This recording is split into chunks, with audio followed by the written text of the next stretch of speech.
예루살렘 성 동북쪽에는 사자의 문이 있습니다. 그때 그 문 위에 보면 사자가 왼쪽과 오른쪽에 한 쌍씩 서로 마주보고 있는 그런 그림이 있습니다. 그래서 그 문을 가리켜서 사자의 문 이렇게 부르게 되는데, 또 다른 명칭으로는 스데반의 문입니다. 왜냐하면 이 문 근처에서 스데반이 순교를 했기 때문에 스데반의 문입니다. 그리고 양의 문이라고도 불려졌는데, 이스라엘 백성들이 제사를 드릴 때에 양을 이끌고 이 성 안으로 들어가게 되는데, 그때 통과했던 문이 바로 이제 이쪽 문입니다. 그래서 양을 이끌고 출입을 했기 때문에 그 문을 가리켜서 양의 문 이렇게 말하게 되는데, 근데 문 안쪽에 들어가서 이렇게 보게 되면 오른편으로 조금 더 지나서 보면은 오른편으로 하나의 커다란 연못이 있습니다. 길이가 한 100m쯤 되고 그 너비가 한 60m 정도 되는 장방형으로 되어져 있는 그런 그 연못인데, 자, 이 연못이 간헐천입니다. 그러니까 이 물이 가끔가다 한 번씩 이렇게 동하게 되었는데, 이 동하면서 물이 막 솟아오르게 됩니다. 자, 이런 연못인데 그 연못에 많은 사람들이 지금 모여 있습니다. 그러니까 연못 주변에 보게 되면은 당시에 그 행각이라고 해서 5개 행각이 여기 지어져 있습니다. 그러니까 위는 이렇게 덮여져 있고 밑에는 기둥만 되어져 있는 그런 건물이죠. 이런 행각에 많은 병자를 좀 두어가지고 자신이 먼저 물이 동할 때에 물속에 몸을 담그기를 원했습니다. 그런 환자들이 수없이 많이 있습니다. 자, 그런데 이 연못의 이름이 바로 베데스다라고 하는 연못입니다. 번역해서 말하면 은혜의 집, 또 하나는 자비의 집. 그런데 여러분, 자비의 집이고 은혜의 집으로 이렇게 불려졌던 그런 이름인데, 우리말에 이런 말이 있습니다. 붕어빵에 붕어 없다. 예. 그러고 빈대떡에 빈대 없다. 마찬가지입니다. 여러분, 자비의 집에 자비가 사라져 버렸습니다. 은혜의 집에 은혜가 없습니다. 바로 이런 곳에 많은 지금 환자들이, 그러니까 의학적으로 고칠 수 없는 그런 난치병 환자들이, 수없이 많은 환자들이 그곳에 지금 누워 있습니다. 그리고 미신적으로 생각을 하죠. 가장 먼저 물이 통할 때 베데스다 연못에 뛰어들어가면 어떤 병자든 나음을 입을 수가 있다. 근데 이건 전해져 내려온 전설인데, 오랜 기간 동안 겪어보니까 한 사람도 나음받지 못하는 그런 장소였던 겁니다. 그럼에도 불구하고 많은 사람들이 이렇게 처절하게 기다리게 되죠. 그런데 내 차례가 되었는데, 내가 들어갔으면 좋겠는데 다른 사람이 먼저 뛰어들어가 버리니까 그때 들어가지 못한 사람 절망은 더욱더 크게 됩니다. 그러면서 세월이 점점 지나게 되는데, 세월이 흐르면서 자신의 병세는 점점 더 깊어만 갑니다.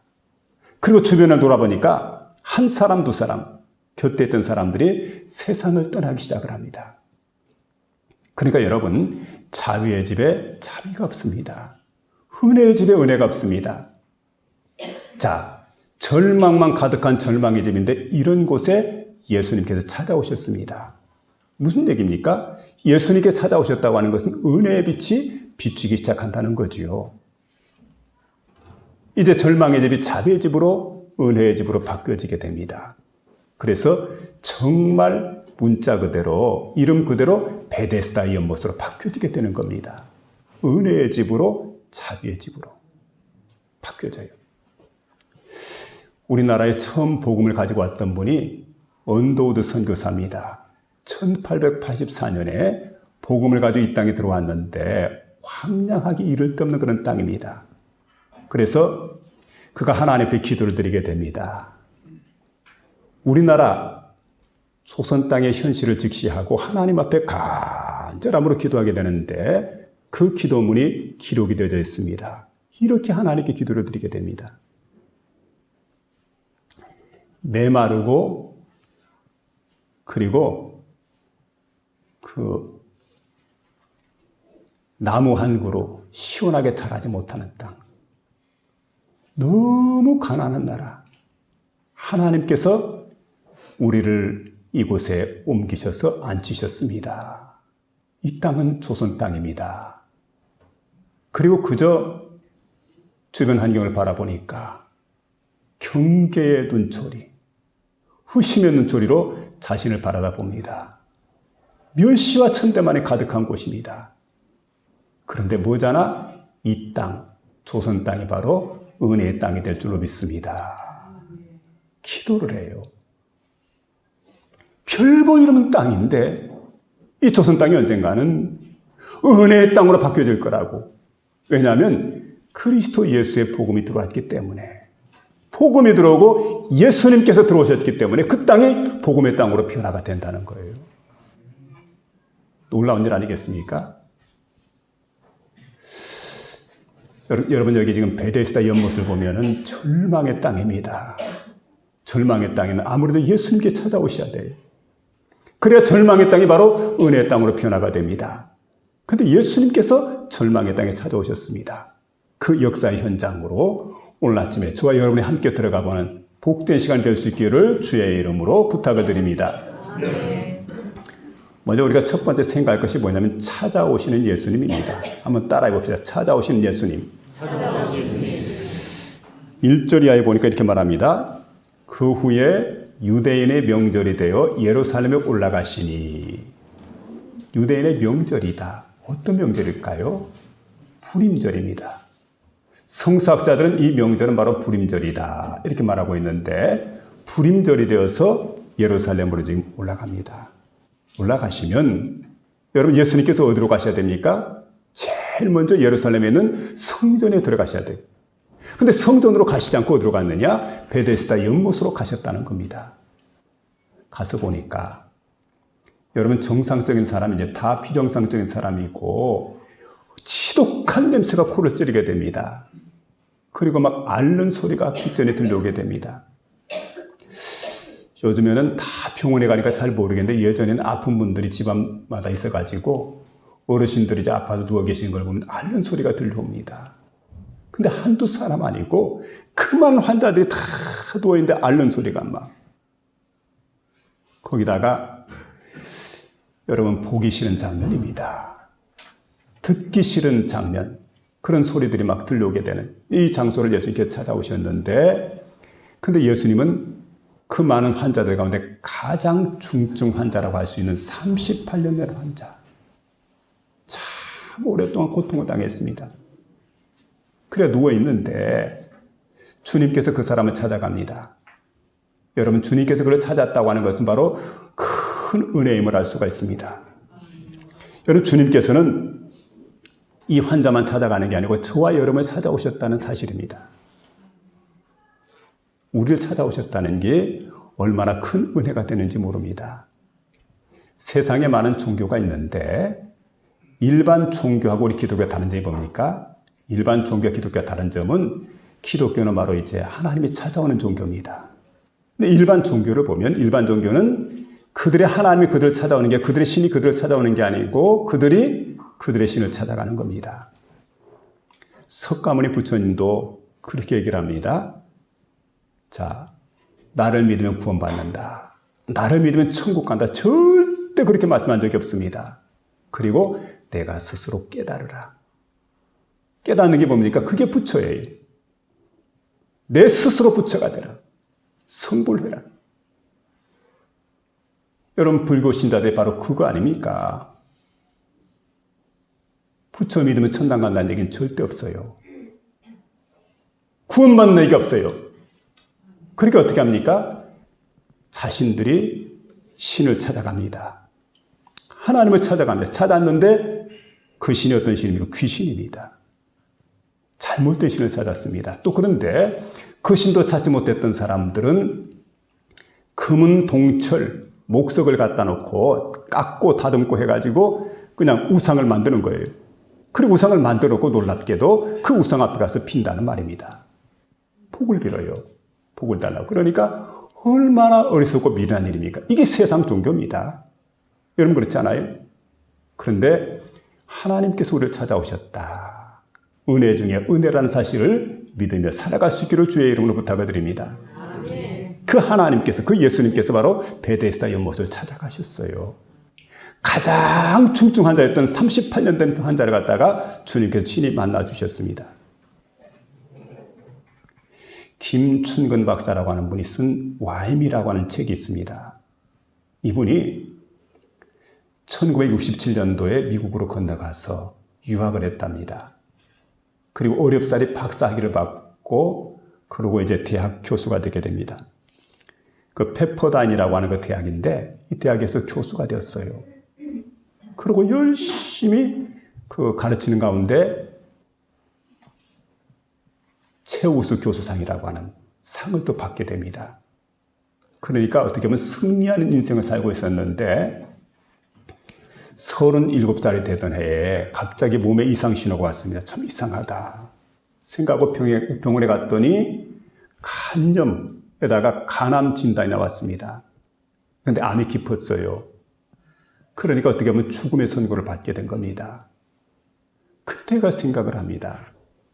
아니 내가 가난을 극복하기 위해서 열심히 공부를 했고 또 삶의 자리를 찾아서 내가 미국까지 왔는데 왜 하필이면 이 시점에 왜 내가 가난에 걸린단 말인가. 그러고 하나님을 향해 항변하게 됩니다. Why me? 하나님 왜 납니까? 하필이면 하나님 왜 납니까? 그러고 하나님을 향해 대항을 하다가 자신의 방법, 온 힘을 다해서 막 모든 의술을 동원해가지고 자신의 질병을 치유받기를 원했지만은 그런데 치유받지 못합니다. 지내고 생각해보니까 점점 더 병이 깊어져 가는 것 같아요. 그래 그때 그가 생각을 합니다. 이야, 이거 이래도 안 되고 저래도 안 되는데 마지막이라 생각하고 내 기도원 한번 찾아야 되겠다 하고는 빅 베어 마운틴이라고 하는 그 기도원에 올라갔습니다. 그 산 위에 있는 그 기도원인데 올라가서 그 아픈 배를 움켜쥐고 하나님 앞에 간절함으로 기도를 드리게 됩니다. 그런데 놀랍게도 여러분, 기도하는 가운데 이 병마가 깨끗이 나은 게 아니고 하나님께서 그를 찾아오셨어요. 그리고 하나님 만났습니다.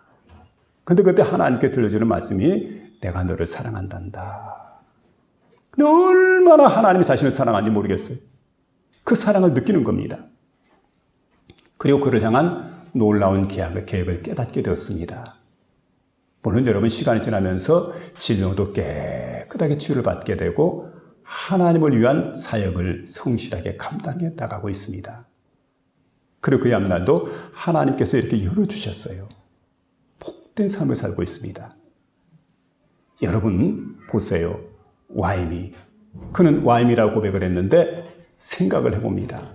전에는 세상을 바라봤지만 이제는 주님을 바라보게 됩니다. 그리고 기도 내용도 완전히 바뀌었어요. 하나님 왜 하필 납니까? 내가 왜 병들어야 돼요? 내가 왜 이 고통을 당해야 돼요? 내가 왜 죽어야 돼 이 나이에? 그랬던 박사님인데 이제 생각을 바꿔서 기도를 바꿔서 하나님 왜 하필 납니까? 왜 나를 선택하셨어요 하나님? 왜 나 같은 사람을 이렇게 사랑해 주십니까? 너무 감격스러워합니다. 너무 감지덕지합니다. 그리고 하나님께서 맡겨준 사역을 성실하게 감당해 나가는. 여러분 그게 바로 와임이라고 하는 책에 나오는 내용인데 여러분 우리 그렇지 않아요? 생각해 보면은 정말 보잘것없는 사람인데 부족한 사람인데 아무것도 아닌 나인데 그런 나를 하나님께 선택해 주었다는 것. 하나님 자녀 삼아 주셨다는 것. 그리고 나를 사랑해 주시고 나를 향한 놀라운 계획을 갖고 계신다는 것 생각할 때 우리가 감격해하고 감사하지 않을 수가 없습니다. 그래서 여러분 시편 기자 다윗은 그렇게 고백을 하겠는데 시편 8편 4절에 보니까 사람이 무엇이기에 주께서 그를 생각하시며 인자가 무엇이기에 주께서 그를 돌보시나이까. 이렇게 고백을 하고 기도를 하고 있습니다. 여러분 하나님의 놀라운 은혜를 우리가 경험하게 될 때 하나님의 놀라운 사랑을 경험하고 나를 선택하심에 대해서 나를 사랑하심에 대해서 내게 주신 비전에 대해서 내가 깨닫게 될 때 그러니까 여러분, 그 하나님의 임재 앞에 내가 딱 서게 될 때 와임이 하나님 왜 나입니까? 그러면서 우리가 똑같이 다윗처럼 감사의 기도를 드릴 수밖에 없습니다. 제가 무엇이기에, 저 같은 종이 뭐기에 하나님 이런 은혜를 베푸시고 사랑을 베푸십니까? 여러분, 찾아오신 그 주인을 만나고 그 주님 안에서 여러분 인생의 모든 문제가 해결한 받는 복된 시간 될 수 있기를 주의 이름으로 부탁을 드립니다. 아멘. 두 번째는 희망을 주시는 은혜인데 5절에 보니까 거기 38해 된 병자가 있더라. 38년 된 중증 환자니까 오랜 기간 동안 자신의 질병을 갖다 이렇게 치료하기 위해서 백방으로 노력을 했을 거예요. 그런데 노력을 했지만은 점점 더 병세가 호전되지 않고 깊어져 갔다는 겁니다. 그러니까 점점 더 병세가 깊어져 가니까 얼마나 괴로웠을까요? 얼마나 힘들었겠습니까? 이 고쳐보려고 노력은 많이 했지만은 모든 노력이 허사가 되었습니다. 여러분, 이런 말이 있습니다. 긴 병에 효자 없다. 한 해, 두 해가 아니고 38년 되다 보니까 여러분 가까이 있던 친구 다 떠납니다. 친척도 떠나게 됩니다. 가족도 다 떠나버렸어요. 모두가 떠나버렸습니다. 자, 그때 38년 된 병자가 생각을 하죠. 물에 빠진 사람 지푸라기 잡는 심정으로 내가 살 수 있는 길이 어디 있느냐. 내가 노력은 해봐야지 그래도. 죽을 때 죽더라도. 그래서 베데스다 연못을 찾게 되는데 이건 미신적인 이야기예요. 가장 먼저 물이 동할 때 베데스다 연못에 뛰어들게 되면 그 사람이 어떤 병이 걸렸든지 나음받는다더라. 이건 전해져 내려오는 전설이 전설. 그냥 이야기인데 그 이야기에 지금 희망을 걸고 이 베데스다 연못에 이 환자, 38년 된 병자가 지금 뛰어들고 있습니다. 그런데 지내면서 생각해 보니까 그래도 몇 사람들은 이렇게 그 물이 동할 때 연못에 들어가는데 자신 한 번도 들어간 적이 없습니다. 그러니까 처음에는 병 낫기를 희망했는데 이제는 병 낫는 건 생각하지도 않고 제발 물이 동할 때 그때가 언제든 간에 제일 먼저 한번 베데스다 연못에 들어가고 싶다. 그래서 그냥 자기 몸부림쳐가면서 힘써도 애써도 자신이 어떻게 굴러 들어갈 수 있겠어요? 도저히 들어갈 수 없는 그런 곳에서 여러분 절망만 하고 있는, 소망은 사라져버린, 꿈은 사라져버린 이런 환자인데 그런 모든 걸 잃어버리고 절망 가운데 있는 그 상태에 있던 이 중증 환자를 예수님 찾아가서 중증 환자의 심리 상태를 잘 알지요. 예수님께서 물으십니다. 내가 낫고자 하느냐? 그 생각이 이제는 오래돼 버렸어요. 낫고자 하는 게 아니고 제일 먼저 이 간헐천인 베데스다 연못에 뛰어들어가기를 원하는데 누군가 좀 넣어줬으면 좋겠는데 들어갈 길이 없으니까 제발 그딴 소리 하지 말고 나를 들어서 좀 연못 가운데 집어넣어달라고. 이런 마음이에요. 이런 마음. 이게 바로 이제 중증 환자, 그 38년 된 환자의 생각이었던 걸 보게 됩니다. 여러분, 이 시간에 예수님이 찾아오셨는데 문제 해결자는 예수님이십니다. 그러면 누구를 바라봐야 됩니까? 예수님을 바라다 봐야 되는데 지금 중증 환자는 뭘 보냐면 예수님 바라보는 게 아니고 연못을 바라봅니다. 문제를 바라보게 됩니다. 우리가 그래요. 우리가 문제 앞에서 여러 가지 문제를 우리가 겪다가 하나님 교회에 이렇게 나왔는데 어떻습니까? 난 문제 앞에서 좌절하고 힘들어하고 괴로워하고 그리고 고달파하고 힘써도 안 되고 애써도 안 되고 노력해도 안 되고 그래서 나는 좌절하고 소망이 사라져버리는 그런 가운데 있을 때가 많아요. 여러분, 문제만 봅니다. 문제만. 톱만 바라다 봐요. 이 시간 문제 해결자 되신 그리스도 예수를 바라다 보는 저와 여러분 되시길 바랍니다. 아멘. 믿음의 주여 또한 온전케 하시는 예수를 바라보자. 아멘. 여러분, 그 예수를 바라봐야 돼요. 거기에 우리의 해결책이 있다는 사실.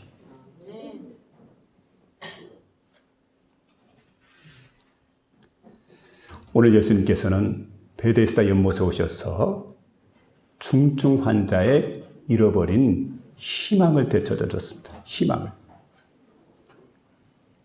한 가난한 광부가 있었습니다. 아들이 공부를 잘하는데 마음도 착해요.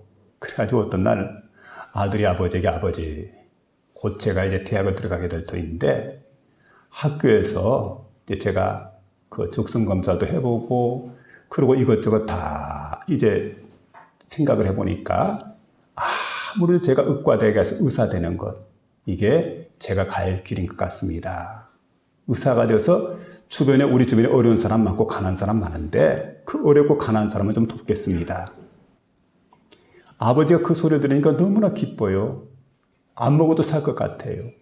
근데 문제가 생겼습니다. 걱정이 생겼어요. 그게 뭐냐면, 야, 아들은 공부를 잘하는데 그 아들 뒷바라지를 해줘야 되는데 집안이 너무 가난해가지고 먹고 살 길이 막막합니다. 근데 아들아 미안하다. 가정이 형편이 너무 어려워가지고 내가 너를 뒷바라지 해야 되는데 뒷바라지를 못할 것 같아. 또 대학에 들어가는데 내가 뭐 등록금도 대주고 그러고 이제 뭐 방세도 내주고 식비도 내주고 다 이렇게 준비해서 너에게 다 줘야 되는데 돈이 없단다. 그래서 너는 부득불 고학을 해야 될 터인데 할 수 있겠느냐? 예, 아버지. 고학하겠습니다. 그때 아버지가 아들에게 나무 괴짝을 하나 보여주게 됩니다. 아들아, 여기에 지금 나무 괴짝이 하나 있는데 내가 지금부터 이 괴짝에다가 돈을 모을 건데 틀림없이 여기다 돈을 모으게 되면 네가 의사가 되는 그 순간에 여기에 모인 돈 가지고 너에게 병원 하나는 지어줄 수 있을 것 같다. 그러니까 그렇게 알고 다른 사람에게는 말하지 마라. 너와 나만의 비밀이니까 네가 알고 내가 알자. 그리고 장롱 속에다가 나무 괴짝을 집어넣습니다. 시간이 지났습니다. 아들은 정말 의과대학에 들어갔고 열심히 노력해서 의사가 되었어요.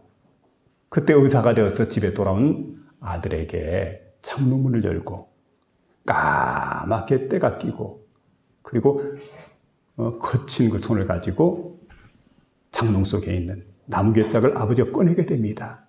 괴짝을 열어보입니다. 아들아, 실은 나무 괴짝에 돈이 한 푼도 없단다. 아들이 실망했을까요? 그러면서 아들에게 이렇게 얘기를 하게 됩니다. 나는 내가 품은 그 좋은 꿈을 갖다가 잃어버리지 않도록 그 꿈을 간직하도록 일부러 내가 너에게 거짓말을 했단다. 아들아 미안하다. 아들이 아버지 손을 딱 붙들고 아버지에게 눈물을 흘리면서 이렇게 얘기를 합니다. 아버지, 이 상자는 바로 아버지의 사랑이 담긴 상자입니다. 그리고 제게는 희망이 담겨져 있는 상자입니다. 아버지 너무너무 감사해요. 이 상자가 있어서 오늘의 내가 있게 된 겁니다. 여러분, 희망에 있는 사람은 내일이 있습니다. 근데 그 희망을 누가 주십니까? 우리 주 예수님께서 우리에게 희망을 주신다는 사실이에요. 근데 그 희망은 그리스도 예수 안에서 소망으로 바뀌어지게 됩니다. 희망은 희망상이에요. 될 수도 있고 안 될 수도 있어요. 이루어질 수도 있고 이루어지지 않을 수도 있어요. 그런데 소망은 뭡니까? 확실하게 이루어지는 게 바로 소망이 되는 겁니다. 그래서 여러분 시편 62편 5절에 이렇게 말씀해 주고 있습니다. 나의 영혼아 잠잠히 하나님만 바라라. 무릇 나의 소망이 그로부터 나오는도다. 시편 39편 7절에 보니까 주여 이제 내가 무엇을 바라리요? 나의 소망이 주께 있나이다. 오늘 이 시간 주님 안에 소망이 있음을 아시고 그 주님 안에서 소망을 찾고 일생을 행복하게 살아가는 저와 여러분이 될 수 있기를 주의 이름으로 부탁을 드립니다. 아멘. 세 번째는 치유하신 은혜입니다. 따라합시다. 치유하신 은혜. 요한복음 1장 3절에 보니까 만물이 그로 말미암아 지은 바 되었으니 지은 것이 하나도 그가 없이는 된 것이 없느니라. 우리 예수님은 창조주십니다. 천지 만물이 예수님을 통해서 주어졌다는 거예요. 세상의 모든 생명이 어디서 나왔느냐? 예수님께로부터. 생명의 근원이 어디에 있느냐? 예수님입니다. 모든 철학자들 이걸 찾아요. 생명의 근원이 어디일까? 진리가 뭘까? 진리는 바로 예수님이십니다. 생명의 근원은 바로 예수님이십니다. 그런데 그 예수님께서 태초에 말씀이 계시니라, 이 말씀이 하나님과 함께 계시니 이 말씀은 하나님이시라, 이렇게 말씀하시면서 빛이 있으라 말씀했더니 어떻게 됩니까? 빛이 딱 존재하게 됩니다. 말씀대로. 근데 오늘 그 예수님께서 8절 이하에 보니까 이 중증 환자에게 일어나 내 자리를 들고 걸어가라. 이 중증 환자가 자리에서 벌떡 일어났습니다. 그리고 자리를 들고 걸어가게 되었다는 거지요.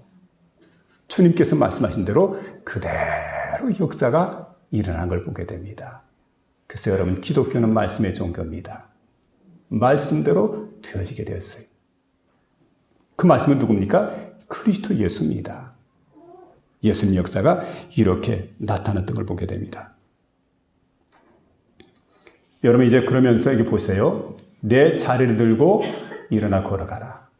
그동안에는 자리가 환자를 들고 다녔습니다. 무슨 얘기입니까? 자리에 환자가 눕게 되고 이 자리에서 사람들이 떠매가지고 이곳저곳으로 옮겨주었는데 이제는 거꾸로 되었습니다. 내가 일어나서 자리를 들고 걸어가라. 무슨 얘기입니까? 치유가 되었다는 얘기입니다. 완벽하게 회복이 됐다는 그런 얘기입니다. 어느 마을에 한 그리스도인 의사가 있었습니다. 그런데 명의로 소문이 났는데 얼마나 진단을 잘하는지 어떤 병이 걸린지 잘 알아내요. 그리고 처방도 잘해가지고 처방을 하게 될 때 처방약 같은 걸 먹게 되면은 금방 또 낫게 돼요. 그래 동네 사람들이 신뢰를 하고 너무 좋아하는 그런 의사 선생님인데 이분이 나이가 들어서 그만 임종할 때가 되었습니다. 교우들이 주변에 모였습니다. 본교회 목사님도 거기 갔습니다. 임종을 지켜보기 위해서.